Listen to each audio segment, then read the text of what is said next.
All right, everyone, welcome back to another episode here on CBB Review Studio. We've reached the top 50 teams in our college basketball countdown. Again, counting down until we reach 1 day to go until the next season starts. Dan Siegel, Ariel, Puterman, along with me again for this episode. Dan and Ariel, I'll start with you, Dan. These top 50 teams, these next 10, this chunk we're going to be talking about on this episode. Overall thoughts on this next group? Yeah, I think again, I know I'm just praising us, but I feel like we pretty accurately, compared to even previous years, ranked these teams.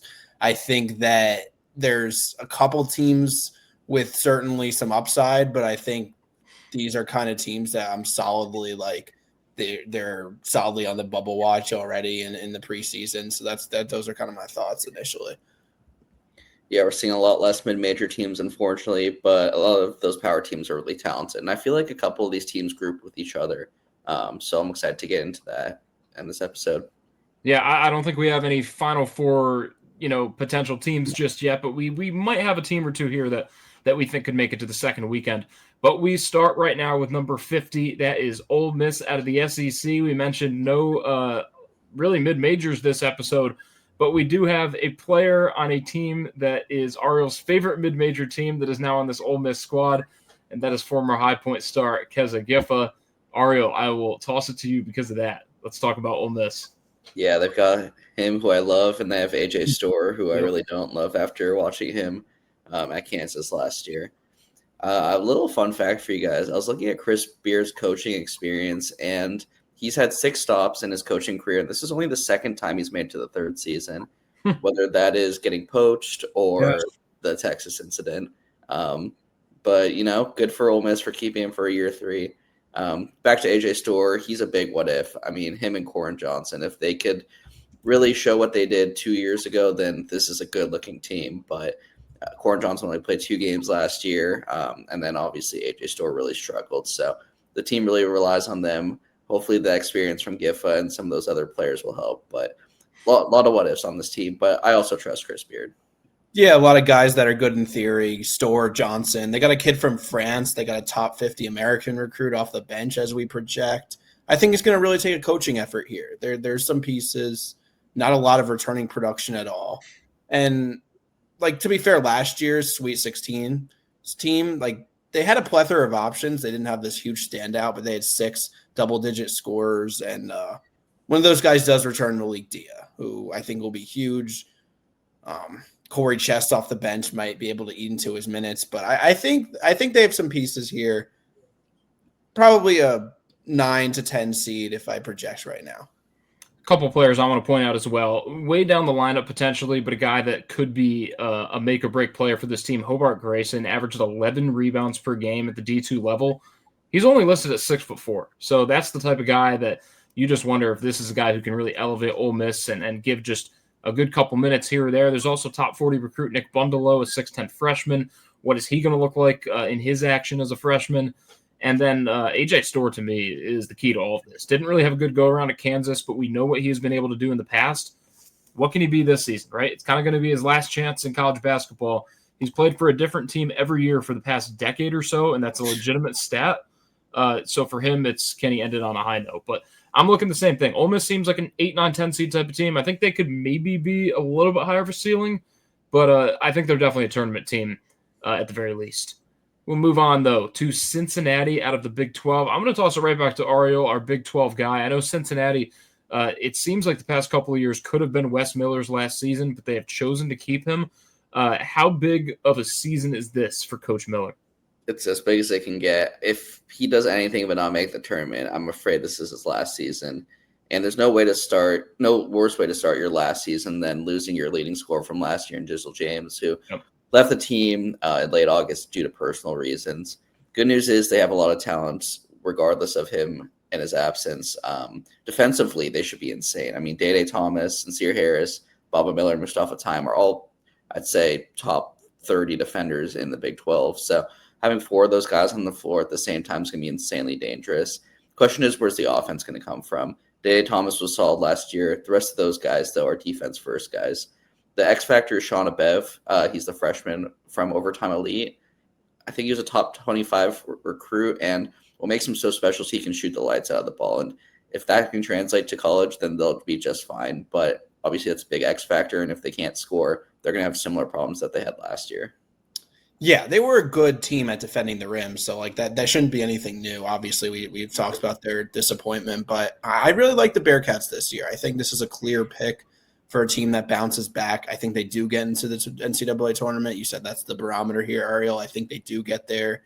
Baba Miller's another guy I want to highlight. You mentioned him briefly, but former FAU guy, former FSU guy, just one of those freak athletes, 6'11" dudes that like is a clear NBA prospect. So maybe he could kind of elevate his game a little bit. Also, Kirk Krisa's on this team. He's had quite the journey.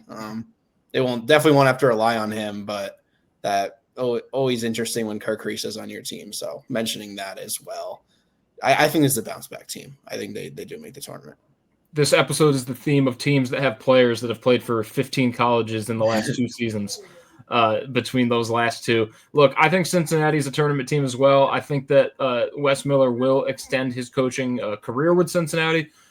The depth on this team doesn't stand out to me, but with that being said, 1 through 8 or maybe even 9, depending on how Keyshawn Tillery turns out as a top 60 recruit, is very, very intriguing, right? I mean, we've got a very good list of guys 1 through 8 or 9 here.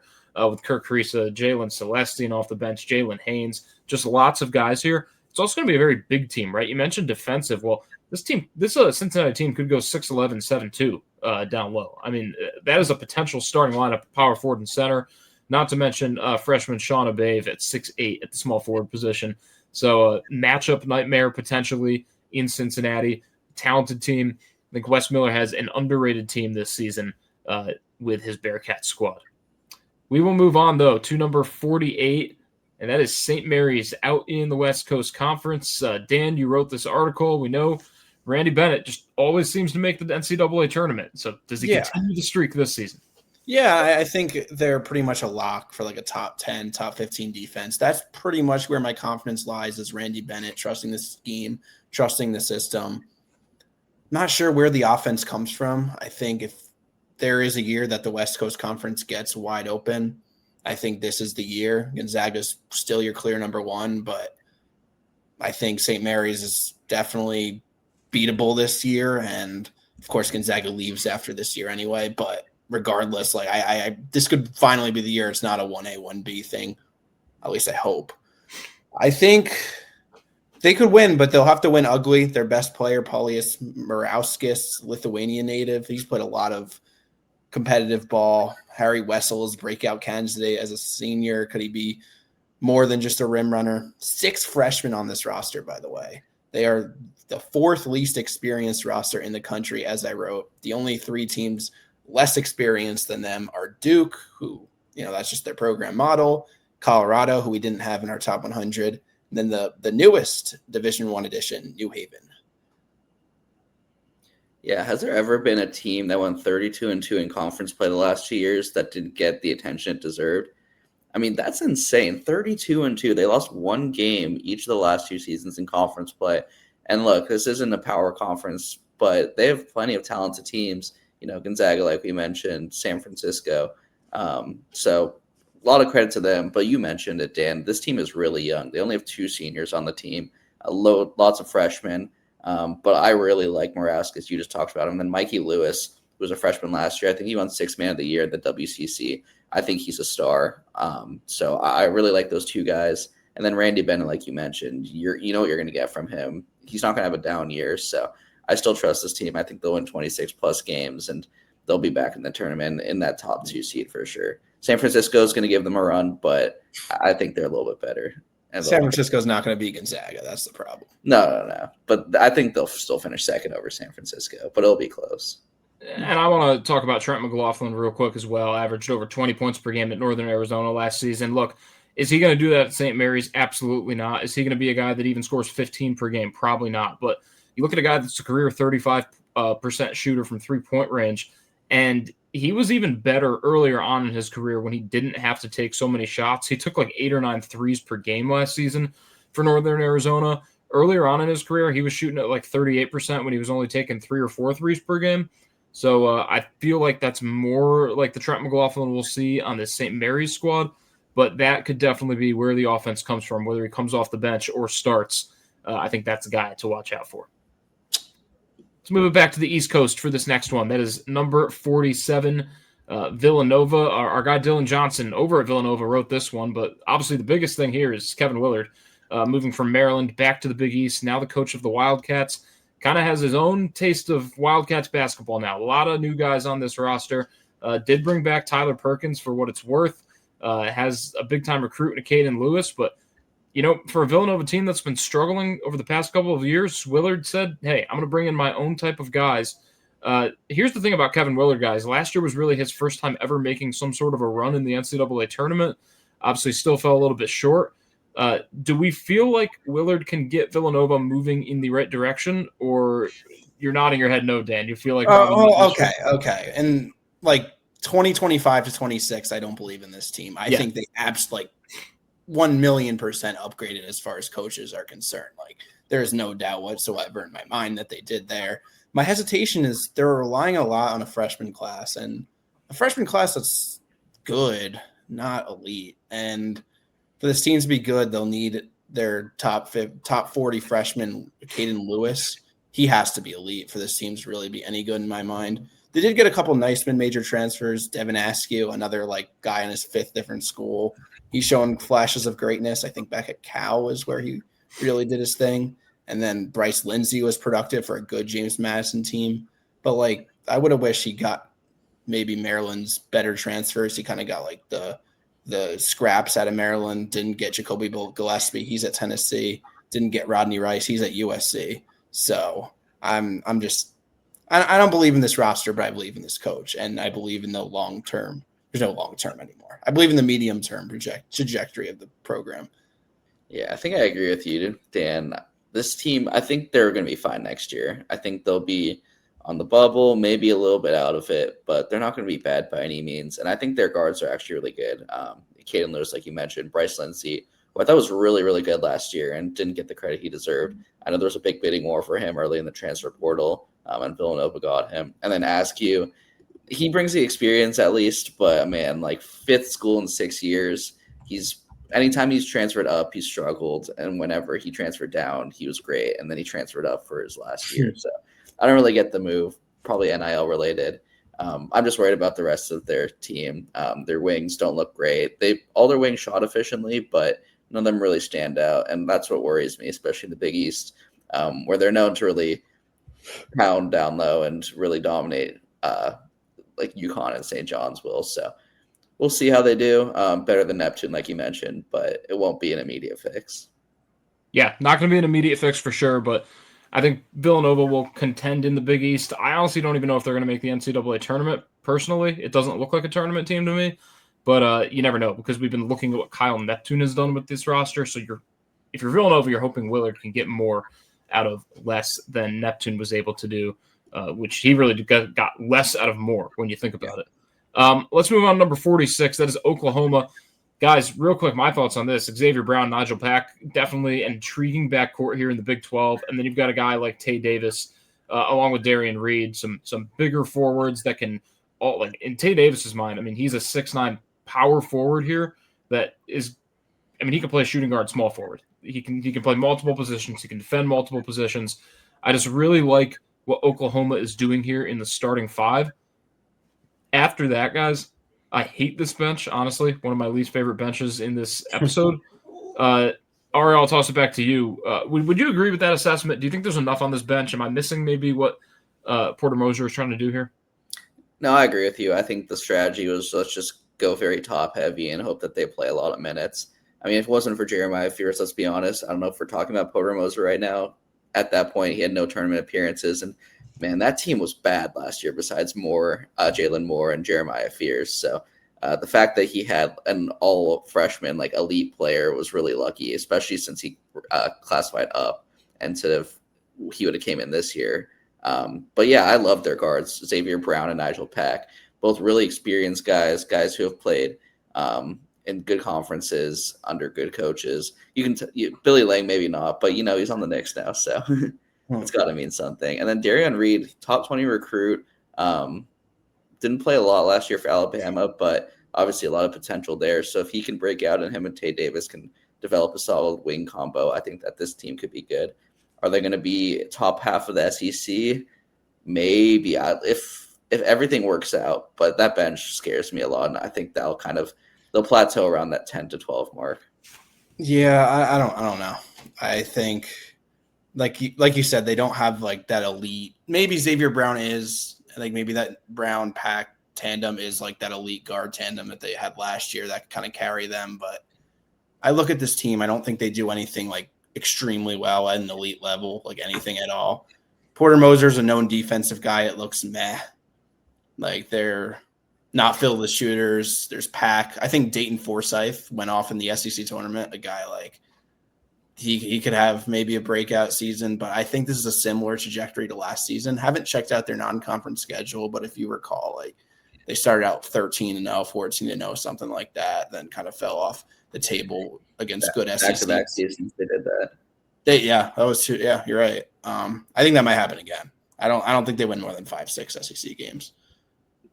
Interesting. I might be a little bit higher on Oklahoma overall, but that's probably just because I really love the starting five. I mean, if the bench can figure it out, guys, I think Oklahoma has a chance to be decent this season. But yeah, I'll agree with you guys. Kind of just meh overall, right? Like there's not enough on that bench to really make it pop for you.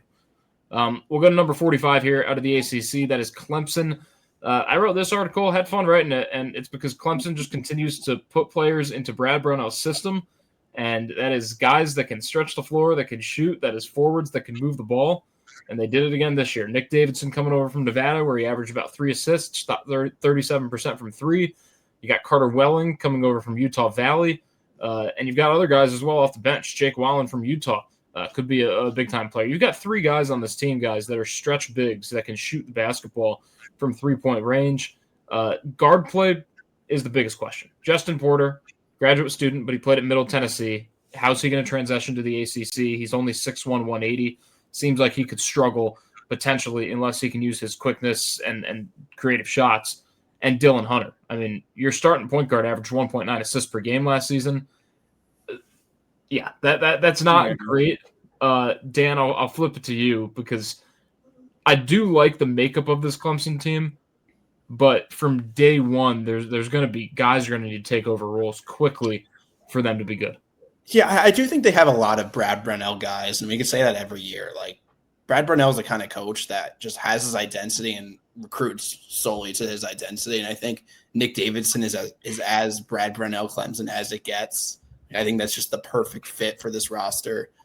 Just the high motor, like do it all 4-man, similar to like an Ian Shefflin type of guy. RJ Godfrey, another guy we know exactly who he is, another Brownell guy, the boomerang transfer. So Clemson transferred out, transferred back in. You got a lot of freshmen. I'm not sure how many of them are game ready, but Clemson's never been an eye-poppingly talented team. They've always been fine. I'd say that again. I'm not sure this is a tournament team, but it wouldn't surprise me if they're totally fine in the ACC. They're definitely not going to go 18-2 like they did last year in conference play. My big question with this team, though, is when they need a bucket, who do they go to? Nick Davidson seems like the obvious answer.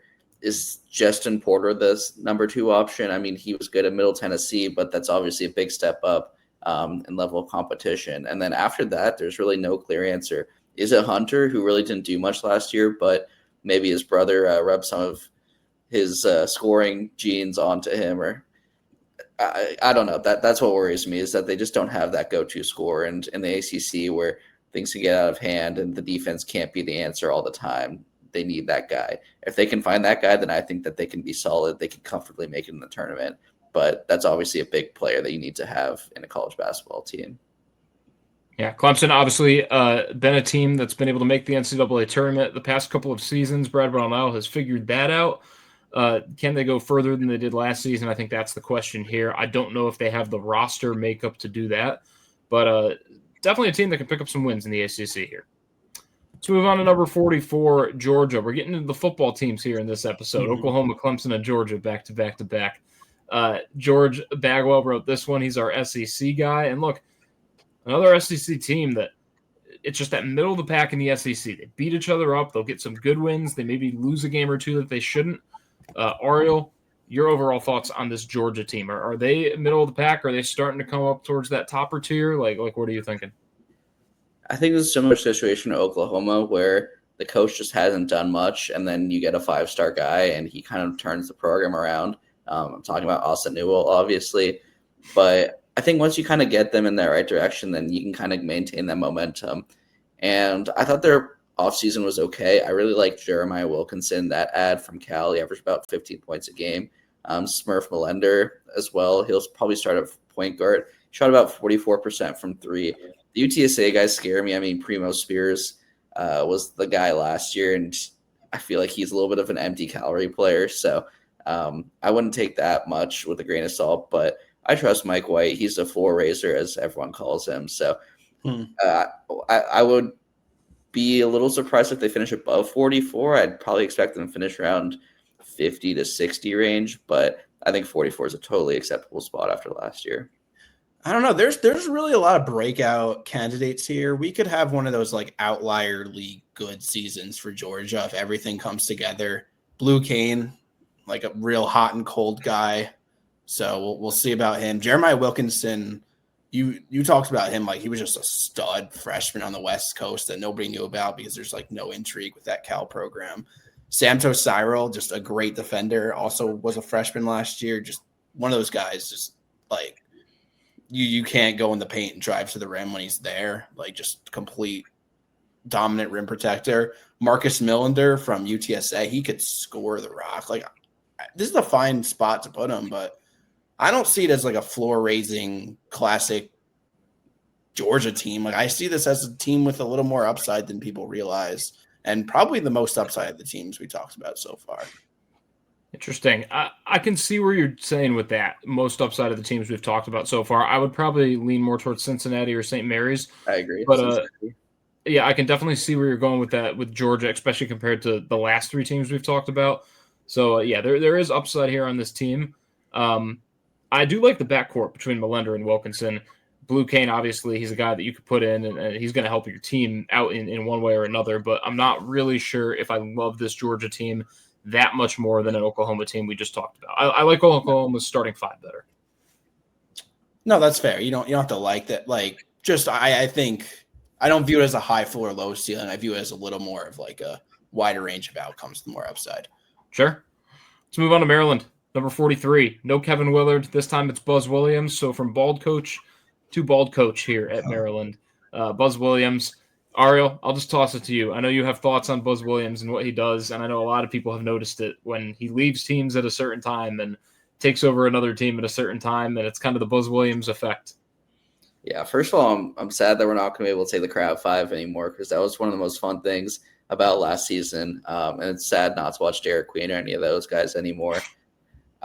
Yeah, you talked about Buzz Williams. I think there's one thing he does really well is he's going to crash the glass and he's going to play defense. He's not going to get threes, anything like that, but he's really good at those two things, and that's why his teams are so successful.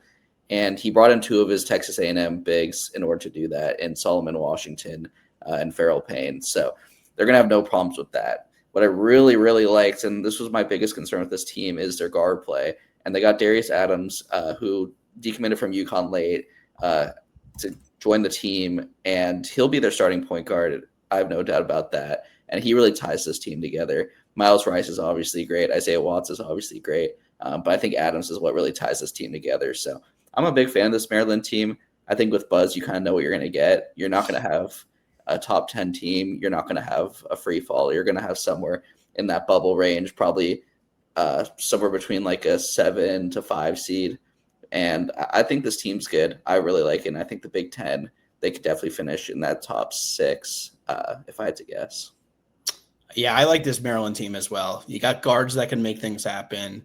You got forwards that fit the scheme well. Like this is a good basketball team to me. You mentioned the guards. I'll talk more about the forwards. Solomon Washington, Farrell Payne.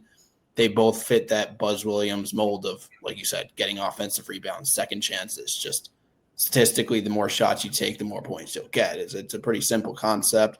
I think also Elijah Saunders adds something as a true forward and a real versatile scorer. Like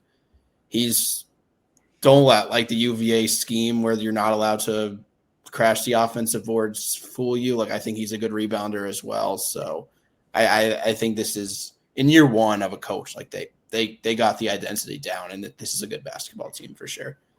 Well, and that's kind of the thing I was referencing to at the beginning is Buzz Williams just goes from program to program, never stays there for long, never really does much, but seems to elevate programs to better heights than they were left in. Like, again, is it a better job than Texas A&M? I think you could argue when Maryland's doing good, it's almost a top 10 job. I would argue because it's in the DMV. So recruiting wise, you can. I'm going to argue that. You guys are really disagreeing with that. I think Ariel's disagreeing more. Like, I don't. Ariel, go ahead. I think the Texas pool is way better than the DMV pool in terms of recruits, and you have all that football money. Obviously, you're not going to be top priority, but you've got all these donors just pouring in money. The weight class in college sports has changed so much as far as like what's a good job, what's a bad job. But both are great jobs. Don't get me wrong. And I don't think it was a downgrade by any means, but it was definitely a little bit of a questionable move, especially since Texas A&M was dealing last year. They were great. It's not like they were kind of on the downward trend and he got out before it was too late. Look, that's fair. I do think that it's still a good job for Buzz Williams. I think that, we can all agree that it's a good place for him to be at, and it's good for Maryland to know that even though Kevin Willard moves on, you're still in good hands, right?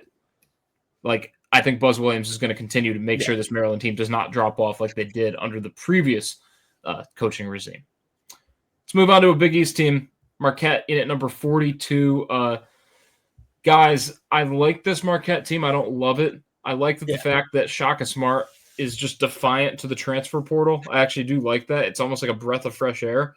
It's also just kind of weird because it's like, can you just get one or two guys to maybe help build your team a little bit better? Like, I don't think anyone, Shaka Smart included, is that good enough of a coach where you can just be immune to the transfer portal. And it almost seems like that's kind of what he's doing here, is that he's trying to prove that he doesn't need the transfer portal.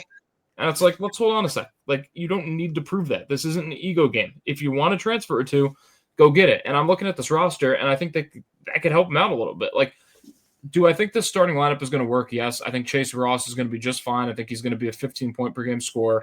I think guys like Zayd Lowry and Ben Gold are going to improve.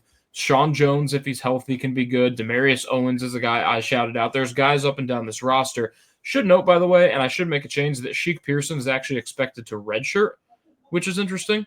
I had him listed as my 8th, and that was a misguided thing by myself there. But regardless, I mean, that just shows the depth on this team. It's going to be what can Shaka Smart get out of these guys. And Dan, I'll go to you first. Like, I don't know if there's enough depth. I think that not hitting the transfer portal might start to catch up with him this season. Yeah. I mean, the one counterpoint to that is we said that last year, and Marquette was just fine last year. So, like, yes, it could. I said, like, we did this exact, like, episode last year when we talked about Marquette in the preseason, and I'm like, hey, like, player retention, player development, earning your spot and staying in the pro, like, all that culture, like, that is great at Marquette, and that is how they're going to win. But that's not to say you can't get, like, one or two guys that will fit very specific niche roles, and that's probably what's keeping them from being, like, a top 25 team in my eyes is that. But I still think they'll be fine. Shaka Smart's a great coach. He's, like, never had a bad defensive. He's never not had a good defensive team. Like, every Shaka Smart team is good defensively.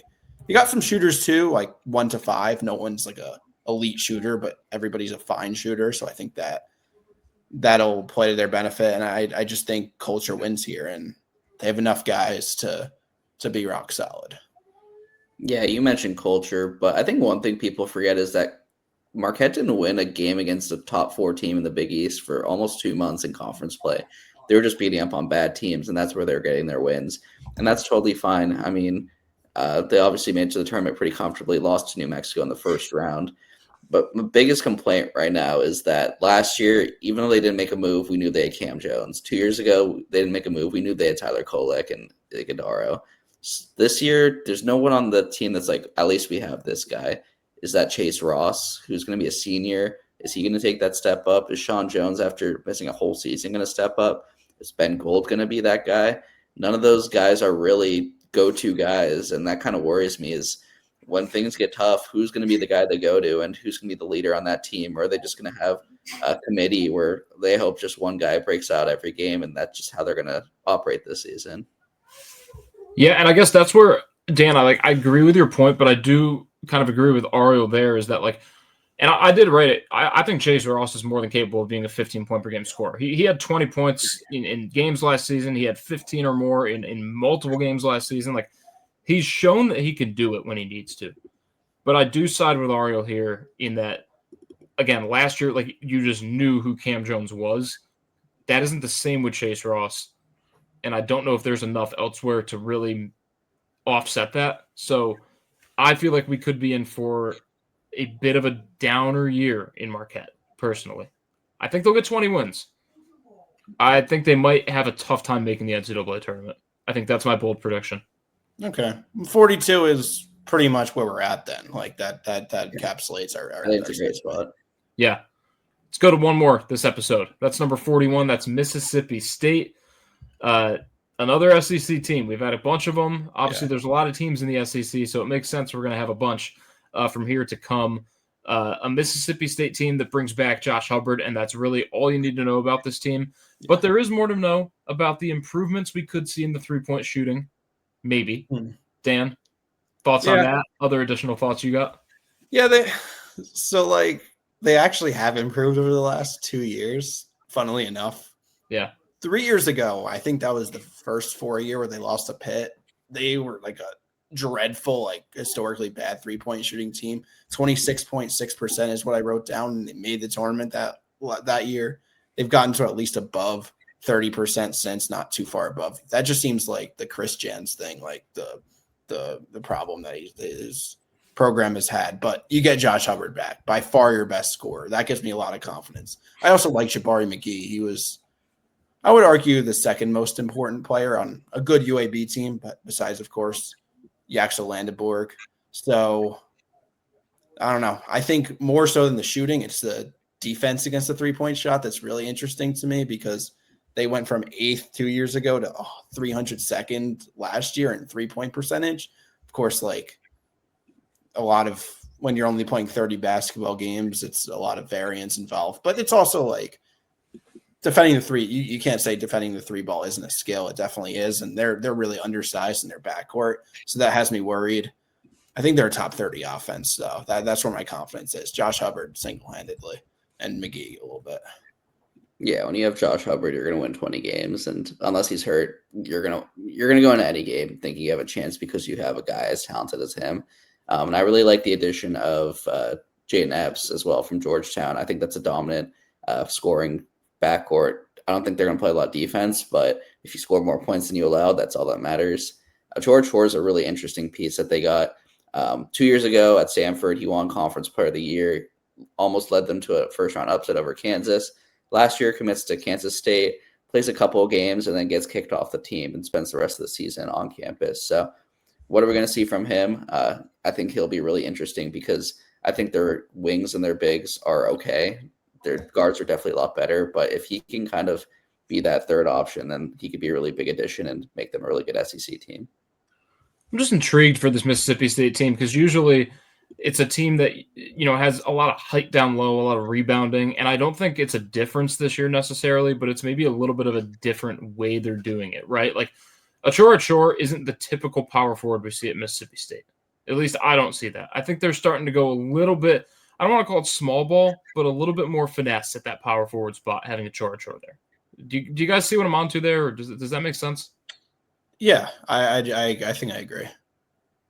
We'll see. I've liked Mississippi State the past couple of years. I've just felt like they're a shooter or two away. I hope that their guard play doesn't get out of control because I could see that happening with Jaden Epps running the show there. But like as long as Josh Hubbard gets the ball, this team will be fine. So I do like Mississippi State. They're a tournament team in my eyes. Look, this is probably one of the first teams I've seen that I think Mississippi State can make the Sweet 16. Where do you guys see them going? Yeah, I wouldn't project them as a Sweet 16, but you know how the tournament works. It's just there's teams that have capabilities, and it's just kind of a coin flip from there. And they're definitely one of the way more than 16 teams that can make the Sweet 16. So yeah, when you have a guy like Hubbard who can score 30 in a game with ease, then you have to have confidence in that team like that making a run. Of course, next episode, we will get to many more teams that could reach the Sweet 16. We'll be in the top 40. But again, these were teams 50 to 41. Guys, thank you for, as always, watching, listening, and being a part of our CBB review countdown here. Our CBB rank episodes are going right along. So make sure to be back for our next 10 and keep tracking along as we count down until the start of the college basketball season. That's Stan Siegel. That's Ariel Puterman. I'm Matt Mlodzinski saying thanks for watching. All right, thanks for watching, and we'll talk to you next time.